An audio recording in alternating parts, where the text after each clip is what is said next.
Breakfast for today ay ang ulam ng mga OFW. Ang fried egg or egg omelette. Yan, kain na kami. Dahil wala pang sahod, ito muna ang ating ulam. Yan, oh wow.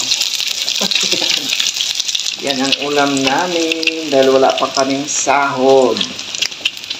Ayan, ang ulam ng mga OFW pag wala pang sahod, ganito. Yummy. Kain na tayo. Nilagyan natin siya ng black pepper tsaka chili. Yan ang ating ulam ngayon. Ready na, kain na tayo guys.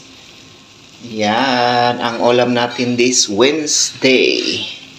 Samahan niyo akong kumain. Halina kayo.